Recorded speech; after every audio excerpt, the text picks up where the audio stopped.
Welcome to the Artist Academy podcast. I'm your host, Andrea Earhart, and by popular demand, we are expanding the subject of murals throughout the entire summer. Yep, all summer long, you'll hear from master muralists to learn the tips to creating a thriving business painting large scale. I have handpicked each interviewee based on their expansive knowledge of the mural industry so that you can learn from the absolute best. Plus, I'm throwing in some of my own mural tips within solo episodes, and if that isn't enough, I've created a full training for you all about how to grow your art business quickly using murals like I have. If you're listening this summer and thinking, okay, let me see what this mural thing is all about. Or if you're wondering if you could even create large-scale paintings too, then go to artistacademy.co to learn how you can start making money in the mural biz. The majority of my income comes from murals, and I want to help you get started too because I know how profitable they can be. You'll go to artistacademy.co to claim your free training, and I hope you're having a fabulous summer. This week's episode features not one, but two seasoned muralists, Linda and Roberto. This duo has worked together for many, many years on many, many different projects throughout their lifetime mural careers. They have been doing this mural thing so long that while they were explaining projects and what year they painted them and just reminiscing back on old time stories, I was thinking, was I born yet? Yeah, okay, I was a toddler when they completed that job. Like, this was all in my head while they were explaining it. And we chat about what it's like being an artist for hire and riding the wave of the industry, busy, not busy, working for other artists, to stories about how they took on giant projects of their own. They have a lifetime of knowledge in the mural industry, and I definitely plan to have them back someday to talk maybe about something more specific that you guys might want to hear from them. But for now, this is a broad overview of the many years that they have had painting murals. Let me know what you think about this week's episode with Linda and Roberto. Hello, we are on here with Linda and Roberto, and I'm so excited to get to know you guys because I've heard your names so many times in the mural world from so many different muralists, and I'm finally putting a face to a name and just checking out your art before this. It's just so cool. So I'm so excited to get to know you guys a little bit more, but can you tell the Artist Academy students here a little bit more about you, how you got into the arts? Give us the rundown of who you are and what you do. Okay. We've been in this industry for a long time, almost 45 years. And we both I started as an apprentice. Roberto was born a master, so it's hard to apply that title to him ever being less than a master because really he was a child prodigy. And Really? Really. If you looked at some of his work that he still has from when he was 10, it would blow you away. He's just always been super talented. And it always goes back to the philosophical question of, did he ever really have a choice to be anything else? Because when you think about it, we've all made the choice to do the struggle. But he was thrust into it when he was still in high school, into the professional mural world. And the expectations for him to keep doing that are relentless, even from his wife, who nags him to paint when he doesn't. But we're from Southern California, and we both got jobs in studios that painted murals for primarily the restaurant industry and hotel lobbies and spaces like that. And we had very generous people that we worked for and with. And we were there for several years, not over long, but Roberto stayed in the studio system longer than I did. I jumped out on my own a little bit earlier. So ask me questions that would guide me to tell you how that happened. Okay, so you started painting murals for restaurants and like the commercial stuff, and you Well, painted for someone else? It was in a studio, yeah. It's a traditional studio like you imagine, where there's a master artist and there's a staff or crew of people that are painting big murals all day long. And you're working with a lot of senior artists in there, and they're very generous with their knowledge because the goal, of course, is to produce a successful product and do it fast, get it out and make money. It's a business. So that's what we did. Wow. And how long were you in that? How long were each of you in that? I was in a studio system for 2 years before I started jumping around. Oh my God, all the journey and the pathways that we take, it's so convoluted. Left that, went and worked for another company that Southern California, because the housing industry is so vigorous, especially in the 70s and the 80s, they would do model homes. There'd be thousands of model homes being created all the time. So designers would hire you to put custom artwork in model homes. I did that for a couple of years. Then once this happens a lot, studios, they'll slow down when the economy fluxes. So when they would slow down and you would get laid off. So Roberto would get laid off or somebody else would get laid off and I would get a job somewhere. I worked for a company that did murals and signage after a while. And I'd say, come on, Roberto, come over here and work over here. So kind of move around from job to job all the time. And that was a little bit, felt like a safer system if you could find a place to fit in with a group, because you always had work until the economy fluxes. When they would slow you down, everybody slows down. And that's hard on people. It's hard on the people that are employing you, and it's hard on artists trying to support and raise a family. So I don't know. What do you think? We went to Paint and Place. Yeah, We were Santos Studio, Marv Brem's studio, the art company, Paint and Place. This is all in Southern California. yeah. I was 16 when I was introduced to Marv Brem, LA's finest muralist, and I went to work for his former partner, Phil Santos, where I met Linda. Then we went to work for Painting Place and other places. And eventually you always wind up on your own. You get an education and you wind up on your own, your own studio, your own clients. And Yep. you have to go from one to the other. Nothing lasts forever. We've learned this the hard way. You think you're so happy with this client and something happens and they're out of business and 5 restaurants close. So you're thinking, I'm going to be doing restaurants for the next 5 years, and they go out of business. Trends happen where everybody will want a hand-painted mural, and then they'll want wallpaper, inkjet print wallpaper. So things change, they go in cycles, it comes back, it goes away. It's life. You learn to roll with it.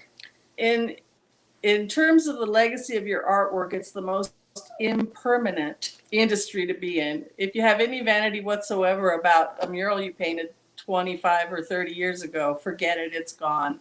It's been removed 6 times. Yeah, so this is, I'm not kidding. You can do a building, let's say it's a restaurant, it's an Italian Mediterranean theme, you marbleize, you have columns, you have the Mediterranean sea mural, and it goes out of business, and then it's a steakhouse.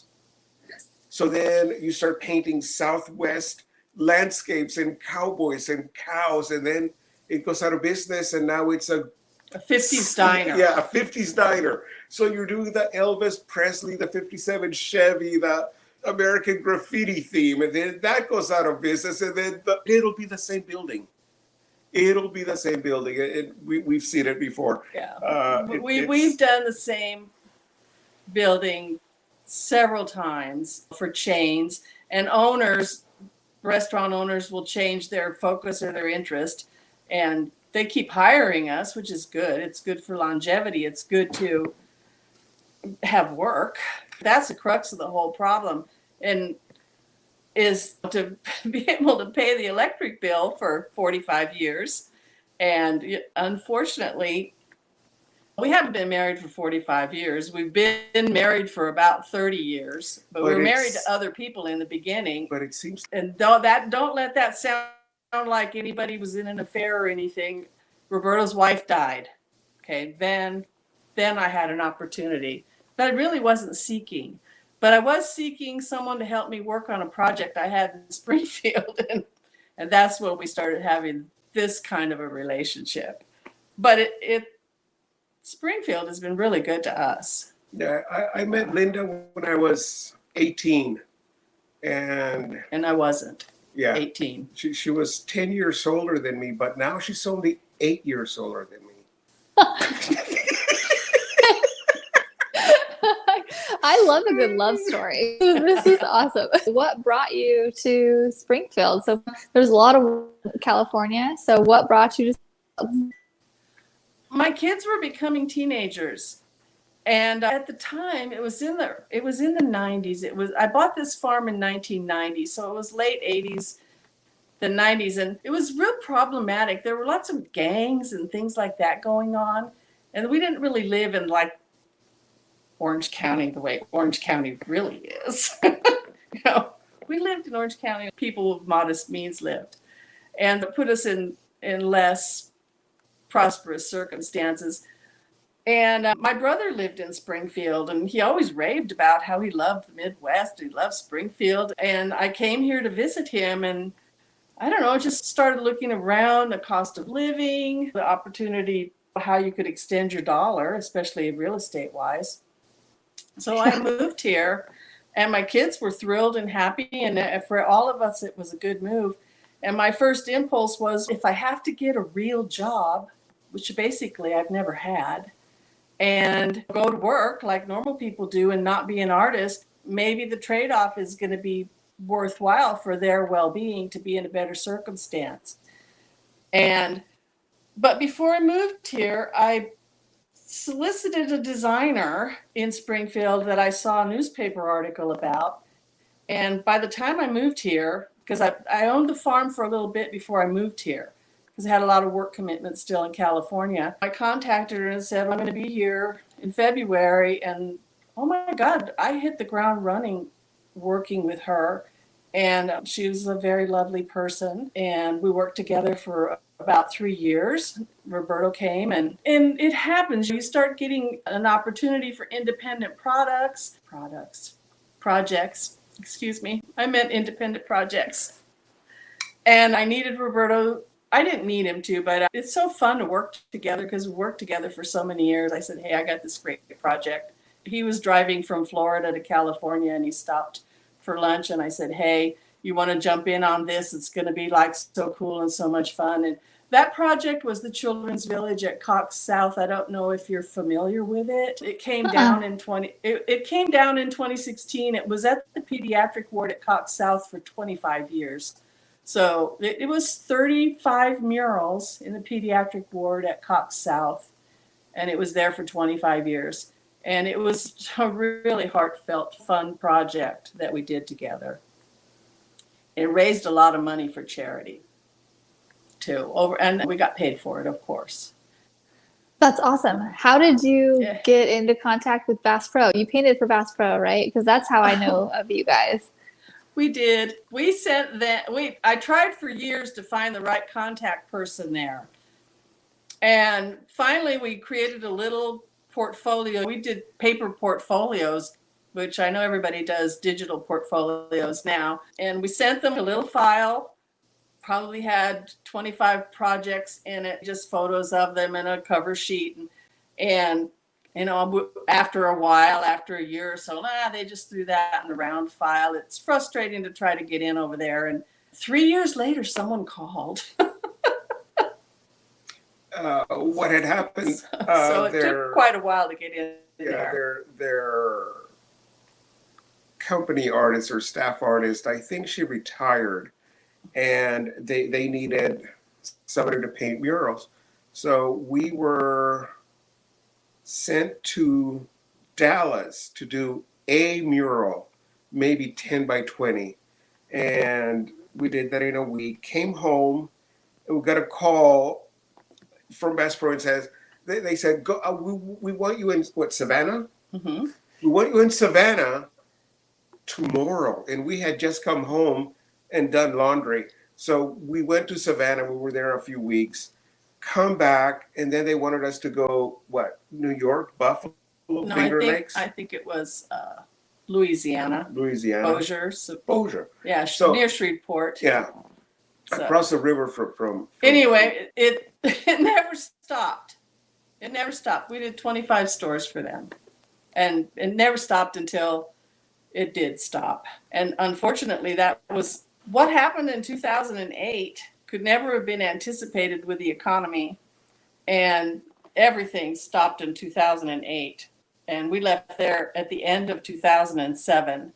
And because we had an opportunity to move right on over to Cabela's, except when the economy crashed, the opportunity disappeared. Yeah, we went to work for Cabela's In 2012. and our boss from Bass Pro was working at Cabela's, and he hired us, and the first store we did for them was Louisville.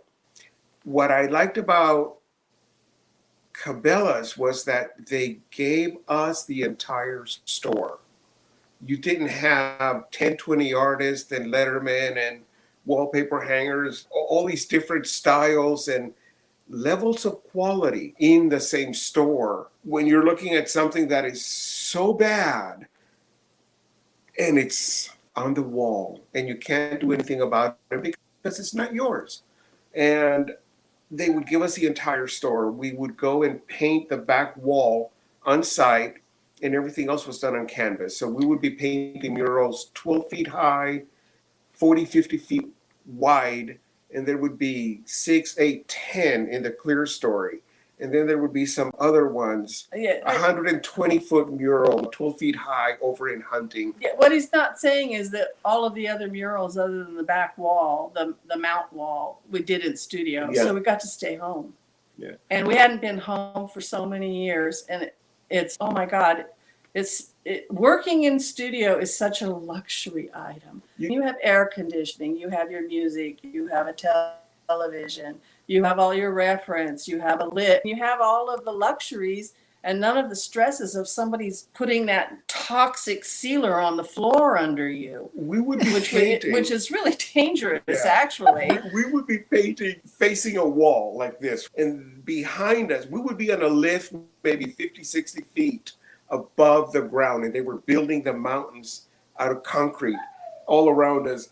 And you would have the wall in front of you and you're painting and they're shooting concrete with the gun hoses, and you're painting and you get a chunk of concrete on your mural, right? And there's nothing you can do about it. You take it off, you wipe it down, and you clean it off, and you keep going.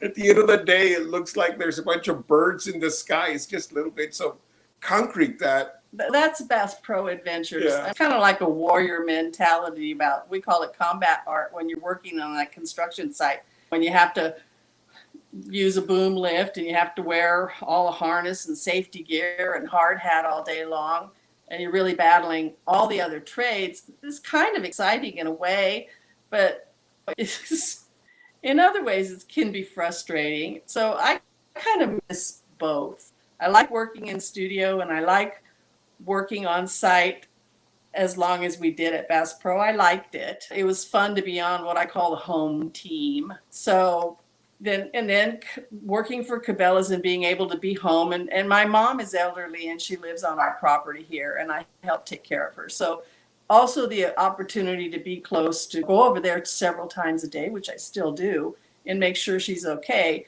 When we worked for Cabela's, that presented itself. You can't believe it. There's flies flying around. Oh, you're That's why I'm good. doing this. Yeah. Well, as you're talking, so I started painting for Bass Pro in 2012, I think, and then was on the road for them for a solid 2-3 years. So everything you're saying, I'm like, yep.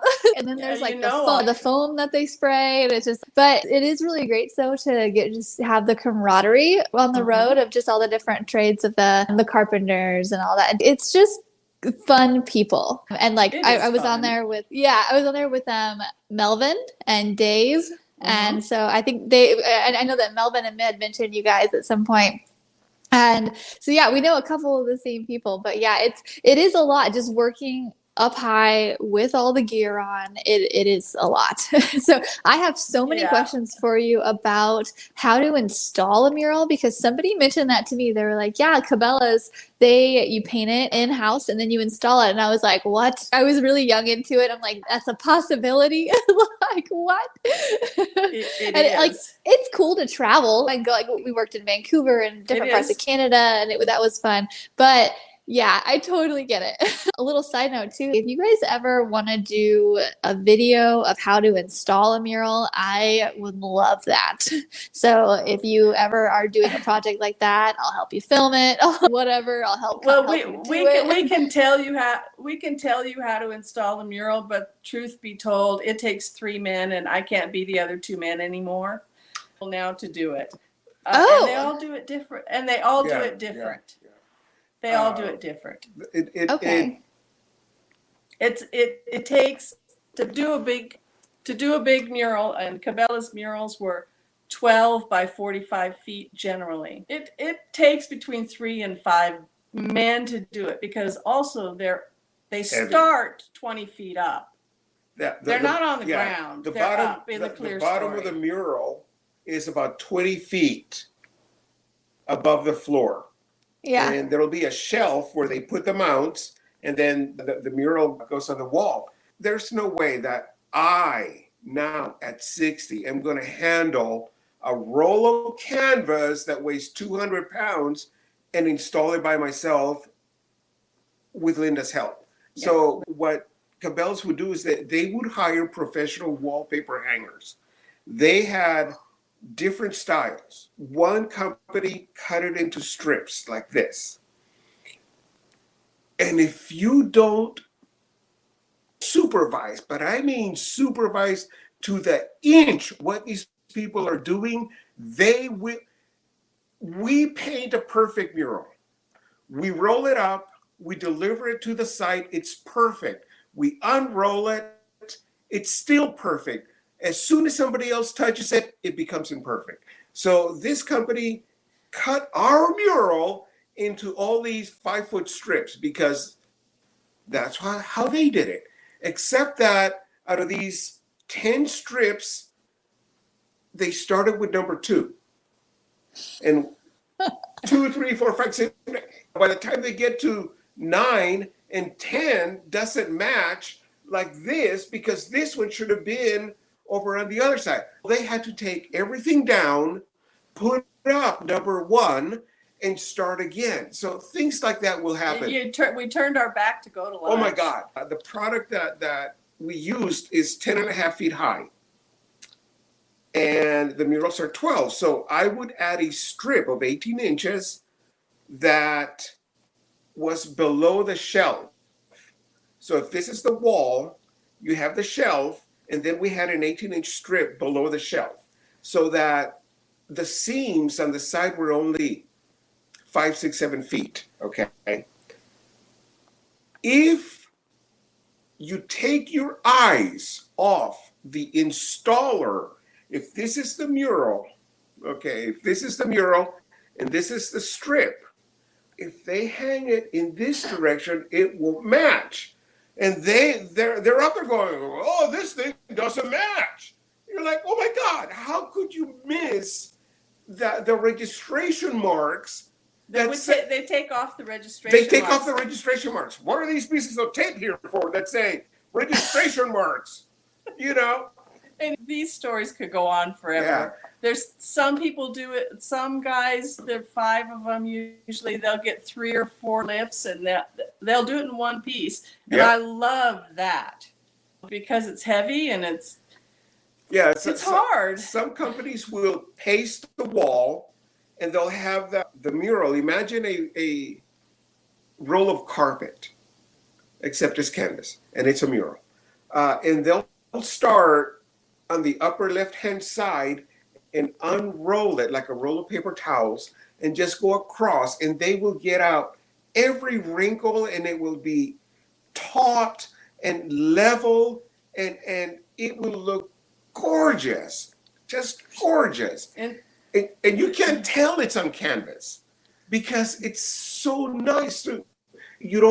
You are not disturbed by the fact that it's a piece of canvas. It just looks like a painted on the wall mural. It's flawless. Anyway, but that's how we do it now. We hire people. Yeah. Everybody will do it a different way. Some people will use strippable wallpaper adhesive. We installed the Cox murals. Of course, we were a lot younger when we did that project. Was done by 1998. It took a while for their further marketing of it because it was a fundraiser, and we installed those, and we also removed them. Part of the initiative I try to convince my clients to buy their artwork on canvas so that it doesn't get destroyed. I realize how much of our work, and by our work collectively as muralists, just gets thrown away. I've seen $100,000 in a dumpster. Yeah, I have. They'll go up to the wall and start in a corner and peel off the mural, roll it up, fold it, and throw it in the trash can. Yeah. And that in Southern California. So I always encourage my clients to remember that, and we'll do it as a courtesy for them. We'll remove our own murals for them. In fact, I've got all of the Cox Hospital projects stored in my studio, and another McDonald's project stored in my studio also. Yeah. And that's just kind of an homage to the quality of the work, and the clients still own it. Cox has repurposed a few of the murals. It's kind of hard to market old art, but it makes me feel better to know that it's not in a dumpster somewhere. You have visited with John Wytock, and he's done incredible, fabulous work in Las Vegas, and I think that the Luxor salvaged some of his murals for him too. Oh, good. Yeah. So I'm gonna need some of the names and phone numbers of the good wallpaper installers to note on this. The client usually provides a wallpaper installer in another state. I gotcha. And okay. everything we've done has been in another state. So, how does that? So is it mostly interior that you do it that way, or can it be done exterior? And what kind of fabric do you use? Is it just a canvas? Is it a wallpaper? What are you painting on? We used to use regular cotton canvas and gesso it. Now there's a product called Polymural, which is it's more synthetic, but it's real stable. It doesn't shrink. Regular real canvas shrinks. It's Polymural, exactly. Polymural is that's it. Woven fabric, just like cotton canvas. Polymural, the threads are plastic, and then it's primed with gesso, which is also a plastic, and then we paint on it with acrylics, which is a plastic.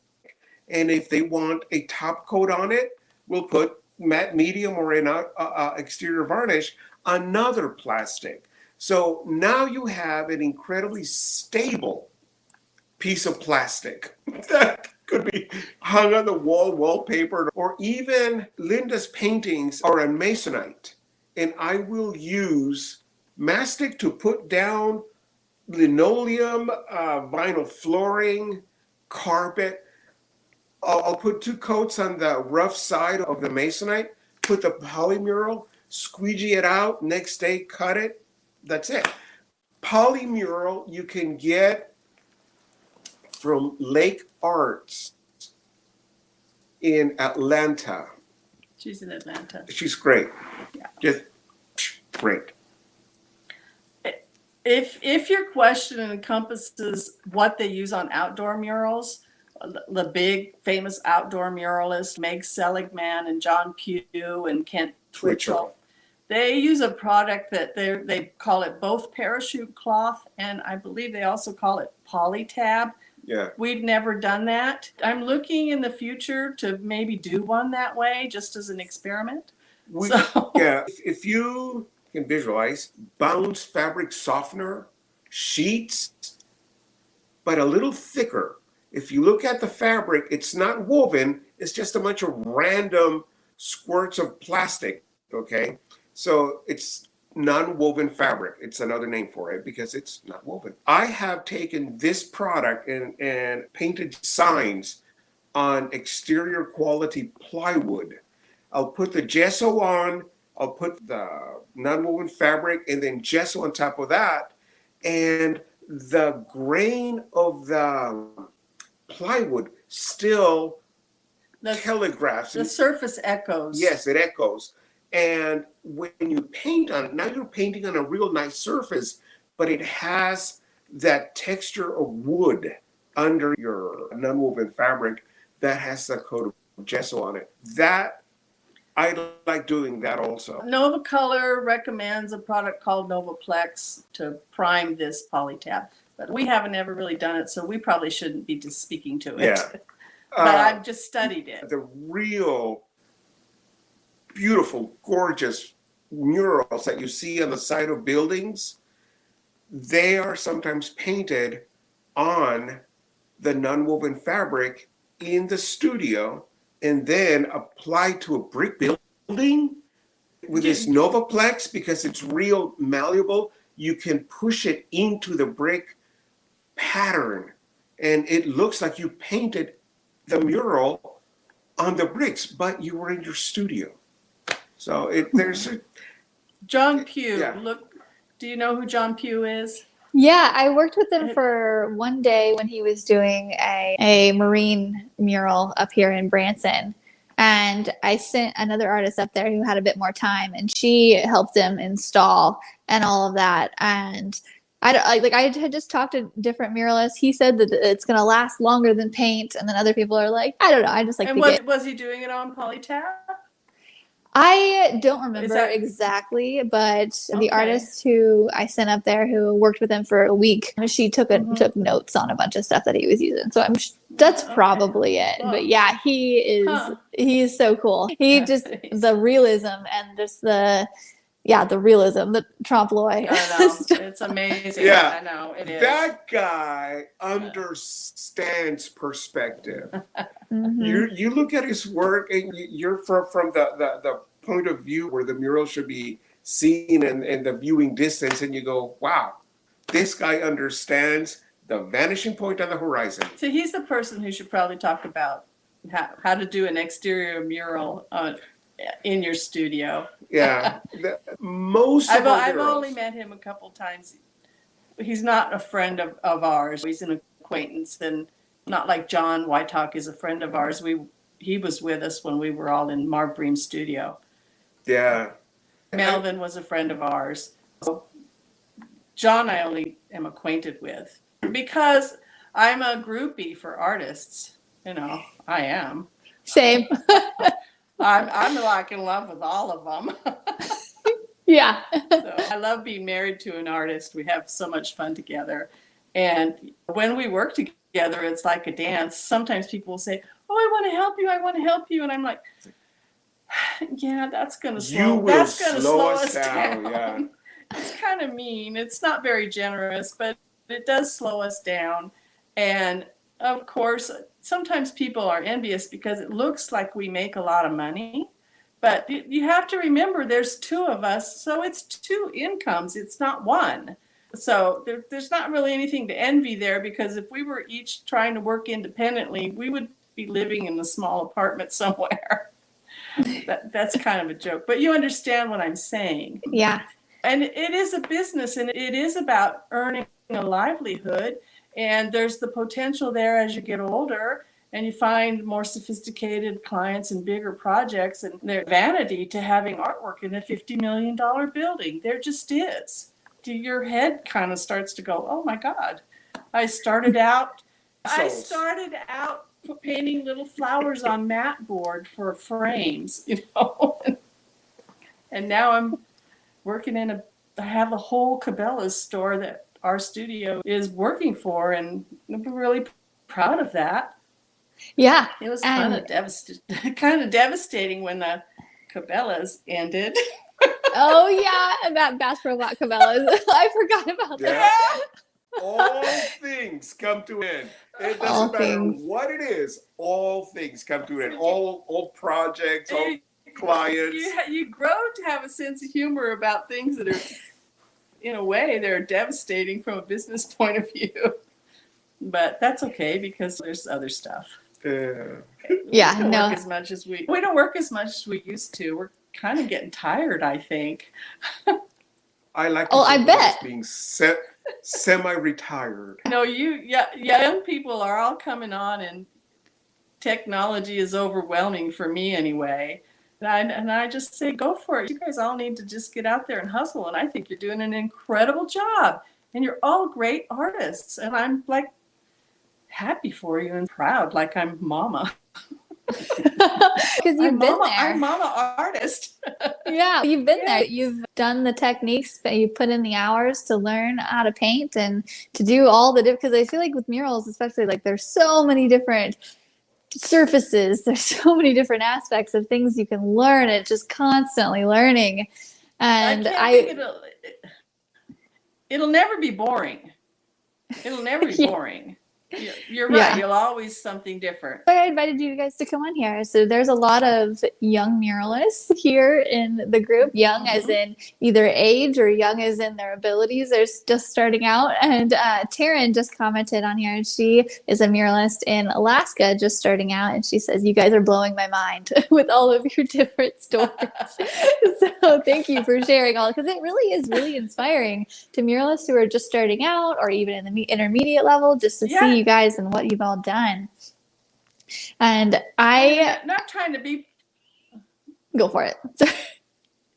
I was just going to say, I'm not trying to be Pollyanna. There's hard times when the money's not coming in and you're paying for all your bills on your credit card because you're waiting for your next project, but it always comes. Yeah, it does. It always comes. It's just, you just got to roll with it, kind of a thing. And how plan ahead. How does your next project usually come? Like how do you usually get business? In the beginning, how did you get business? And now is it mostly word of mouth, or how does that work? It's a lot of word of mouth. And like I said, we just don't have the same ambition that we had when we were younger. And we can hold back a little bit and hope that someone calls, and someone usually does. And then also you can develop projects. You can go to a business or someone that you think would really be served by having artwork either inside or outside their building, and just politely solicit them without being a used car salesman, and do a little comp or show them your portfolio. And if they're resistant, you walk away, say thank you for your time. And many times I've got a restaurant client in Springfield where he was kind of dry, like the brown carpet guy, I call him. And because brown carpet won't show the dirt. And I said, let me do something for you for $300. And if you like it and you want more, I'll do more for you. That client ended up on his 5th restaurant giving me $30,000 to do the restaurant. And I got to do all the design work too. Yeah. So you don't know, and so you can develop your own clientele that way.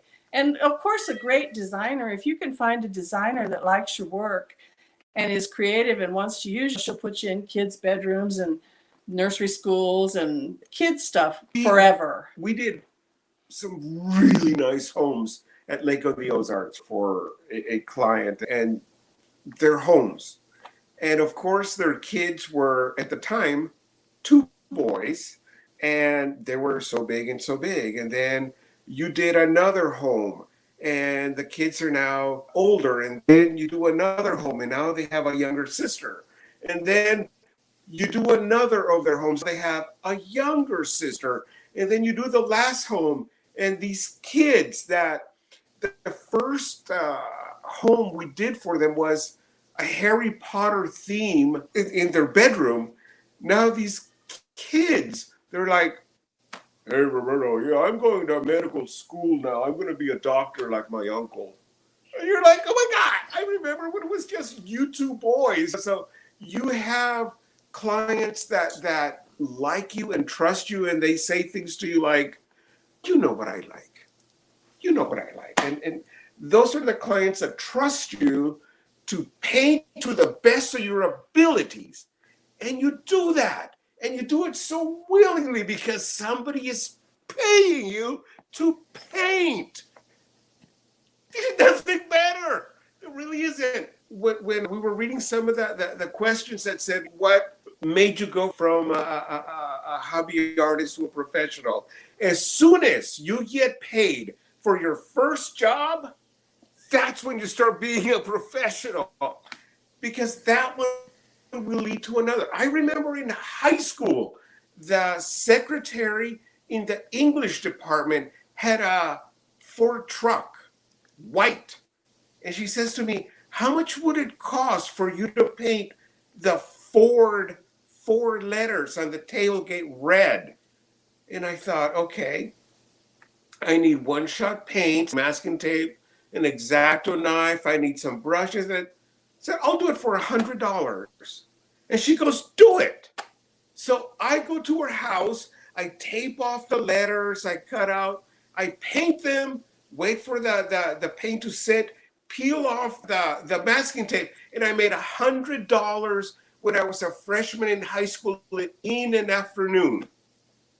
That's when you start to become a professional artist. When you have the exchange of your talent, your product, your painting, your work of art for money, when it's an exchange where both parties benefit, that's when you become a professional artist, and you go from one project to another, and then you're 18 years old, and then you're working for Mark Bream, and then you're 25 years old, and you have your own clients. I always like to tell people that Roberto actually was still in high school when he got his first mural job in the studio, where they were painting the $100,000 murals. And Marv, I don't have a ride. And Marv Bream is like, okay, I'll pick you up. I don't have a car, man. I'll pick you up. So the master artist would pick the kid up every day after school and take him to go work in his studio. Yeah, This guy is sought after, trust me. And the other thing, which you know, that has served him more than anything else to have a business, is to be able to do lettering. Yeah, it really is. There's just so many times where people will be like, I want a mural. And then can you add this lettering on top of it? I'm like, I actually got hired for Bass Pro to do lettering specifically. And I kind of knew what I was doing, but with so much practice, you got really good at it really fast, because we were working 60-hour weeks. And yeah, just to have that lettering background, and just, that's a totally different thing. So that, I think that's so cool that you can also do all of it. Yeah. So if you can develop your skills to include that, you have a much more marketable. At some point in time, if you take it far enough, you're really going to have to play at a real professional level. So the people who have the big projects, that's $100,000 projects, they have to be able to take you seriously. You have to be real. Yeah. You can't be, maybe I can do it. Maybe I can show up. Maybe I can get drunk the night before. Stuff like that. It's going to be to your detriment. And if you're just doing small jobs here and there and you're kind of flaky, that's okay. I don't have any judgments about it. But I know that when you go into the big serious companies, and I like working for big serious companies, because they just want you to get the job. They want done. They just want you to get in and out. They don't want to micromanage, sit there, ask you to change it 15 times, and then say, oh, I don't really like it that much. Do I still have to pay you? Yeah, you changed it 15 times. Yeah. The thing about having a commercial client is this, and this is what I like about it. There is a location. There is a budget. There is a theme. There is a due date, an opening date. Due date makes you paint faster and longer and better when you know that the store, the restaurant, the home people will be moving into is in 2 days. And you are going to work till midnight and then say, I can work 2 more hours and get this done. It's different than when you're in the studio and you're painting and you go, oh, should I put this kind of frame on it? Oh, should I put this color here or there? It's totally different. There has to be a separation between your personal work and your commercial work. Your commercial work is so disposable, and you have to detach your personal feelings. We know of a job that was taken down by the owner of the building, and the artist is all upset because the owner of the building took down my mural. Okay, one, you were paid for it. That person that owns the building owns your painting. And if they sell the building and the new owner doesn't want your mural there, they can unscrew it off the wall, take it down, and there's nothing you can do about it. You get paid. And then there's the personal paintings, like for Springfield Airport, they had an art show called La Cultura, Latin themes. And I had 5 of my flower paintings in the airport. I sold one to a collector in Atlanta. I was so happy. And that is when you paint something that was not an invoice generated painting. You just painted the painting. It hung in a gallery. Somebody liked it. Somebody bought it. I just sold 2 paintings out of a gallery at Lake of the Ozarks, another painting at Camdenton from a gallery there. And those are the paintings that you paint, because this one, you paint a painting because you want to paint the painting. And if it sells, even better. But you have to separate your personal attachment to your commercial work, because as soon as you accept that check, it's not yours anymore. Yeah, amen. I love that you're saying that, because we're an artist for hire. And I think working for commercial people like Bass Pro Shops too, they would change it all the time and just be like, no, we want it over there. And actually I was going to tell you, I remember like 3 or 4 years ago, I think, or right after they bought Cabela's, there was a painting that was damaged and down in Houston. So I went down there to go repair it. And I am pretty sure as long as you painted in Houston, that I repaired one of your. No? No. Oh, dang it. I was hoping, because it was installed. And so when I got up there, I was like, wait a second. This is not on the wall. This is installed into 5-foot strips. What is this? And so dang it. I was hoping that I repaired yours. I think it had like water damage. No, they actually had 3 different artists that they used. So we would get our own stores, but we wouldn't get every store. Yeah. Both Cabela's and Bass Pro were really growing aggressively in those years. They're doing a bunch of stores every year, and you just can't do them all. You're 1 or 2 people. So for a while we were trying to do them all and having a bunch of people working with us, and it just gets complicated and dicey, and egos get involved, and it's hard. So we realized that we were really making the money when it was just the 2 of us. And I'm sorry, that's honey. all right. When you have 11 people that you have to write paychecks to every week, you become less of an artist, because now you're more of an administrator. Yeah, you become an administrator. And you have to set up every artist on this mural, on this mountain, on this tree, with these rocks, and you do this, and you do this, and you do this, and then noon, lunchtime, you have lunch, and then you can start painting. But you have to set up everybody for their part in the mural. And if you have 11 people doing that, and I don't mean 11 artists, we had somebody mowing the lawn because we couldn't mow the lawn. And we didn't make as much money in that circumstance either. So it's a learning experience. You're going to learn the hard way every lesson. We worked in studios where there were 11 other artists, but it seems like it wasn't as chaotic as it's been for us when we were young. Maybe when we were young, because we were on the receiving end of generosity. And I have to stress how generous the people we worked for and with were. We are not formally educated artists. We are taught on the job training, right? And those older artists and more experienced artists, they were constantly giving. And part of being given to is to remember to please be humble, shut up and listen. Mm-hmm. Don't know it all already and try to tell everybody else what. Be quiet and listen and watch what everyone else is doing, and you will learn so much more than you ever dreamed.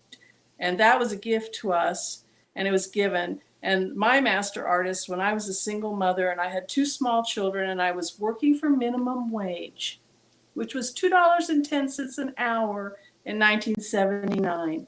And he just looked at me and he said, all I hope for you is that you will be able to become financially independent of having to be dependent on a man.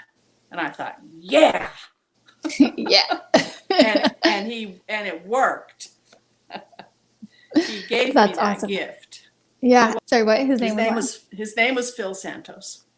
Phil Santos. That's awesome. Yeah, it really is just learning as much as you can, and then eventually, when you know a bunch, now it's time to give back a little bit. And That's so, true. we'll wrap this up. I've had a great conversation, like with you guys, just hearing all these different stories. I love hearing mural stories.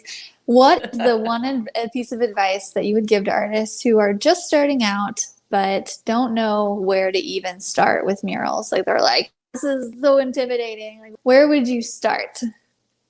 Yeah, I don't even know if there's those kinds of opportunities exist anymore, but I would start with a really good portfolio. You have to be able to show something. Yeah. Yep. And it can be paintings, and maybe you can explain one of the things that Phil liked about my answer in my job interview was, he said, what inspired you to paint this landscape? And I said, I just made it up. And he's like, you're hired. So even though I still advocate for always using a reference, but he liked the idea that there was somebody that if you didn't have a reference, you could still keep working and hope that you could find a good reference that night or something. But so you never know, but that's not the same as going out and finding a client.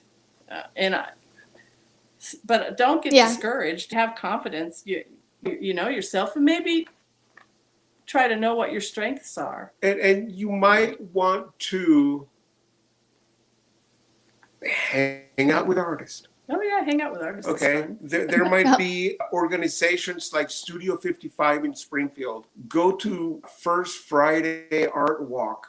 Go to the Creamery, meet other artists, and see if these are the kind of people you want to hang out with. And artists actually are generous. I've had a lot of generosity in my early career too, that if things were slow and I called someone that I knew and just said, hey, do you know of anything going on? Do you know any restaurants hiring artists? Do you know any designers hiring artists? And I found my peer group to be really generous. Yeah, somebody would say, I'm too busy to do this job because I'm doing this one. Why don't you call them and see if they'll hire you? So it's a network of this. You obviously have a lot of people that help you. You pull people in to help you. I see that all the time. And I think that's fantastic. I love the spirit of generosity that you're inspiring. It's a good thing. Oh, good. Thank you so much for that. Hang out with your art buddies because they're your people. Yeah. Yeah, they're your people. You never know what one project will lead to another. We do a small Mexican restaurant in Buffalo, north of Springfield. Then the owners of the McDonald's had lunch there, and they said, can you paint a Route 66 mural for our store in Lebanon? We're like, yeah, okay. So we do that one, and they say, okay, we're doing Marshfield and Stratford, and we're going to be doing this and this. And then Rural Missouri Magazine did a little article when we were doing that. They've kind of been waiting for us to have a project that we could invite them to do an article about.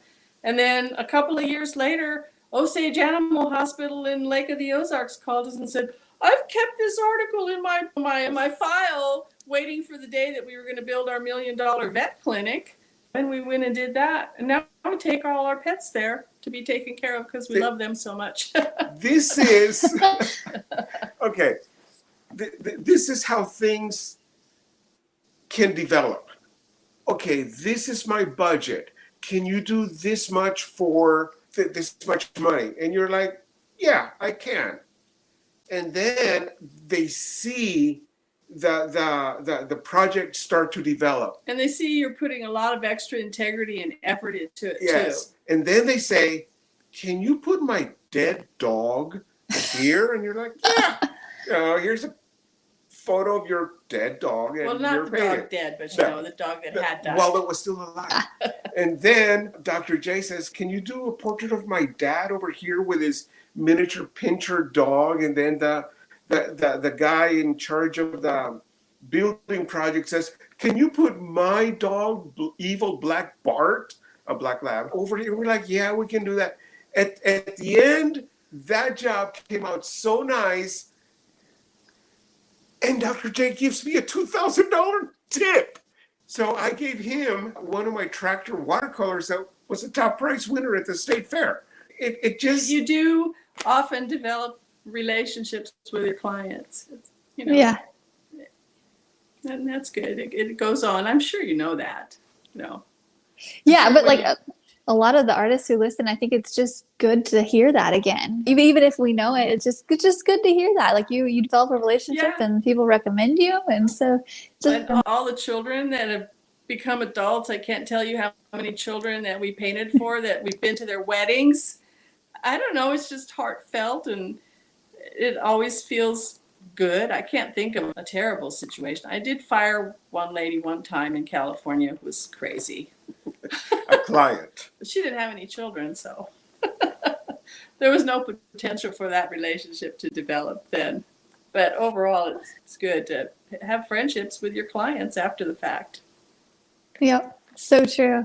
That's awesome. We're at our hour mark. Thank you guys so much for coming on and talking to me and giving all of your wisdom and telling stories. That we have definitely enjoyed it. We've had a couple comments on here like you guys are goals, and we really appreciate it. Thank you so much. Okay, thank you so much. I'm glad we were able to do the technology. Yeah, this was smooth. I remember one of the questions that you said was, what do you need to paint? And Linda's thinking, good reference. And I'm thinking, rock and roll, man. Okay. Yeah. Techno or disco will do. Yep. All right, thank you so much. You too. I'll talk to you guys later. Thanks again for connecting. All right, have a great rest of your week. All right, thank you. Bye. Just another reminder that I have created an extra special training for you to learn how to grow your art business quickly using murals like I have. If you're listening this summer and thinking, okay, let me see what this mural thing is all about, or if you're wondering if you could possibly paint large scale too, then go to artistacademy.co to learn how you can start making money in the mural biz. The majority of my income comes from murals, and I want to help you get started too because I know how profitable they can be. So go to artistacademy.co to claim your free training, and I will see you next week.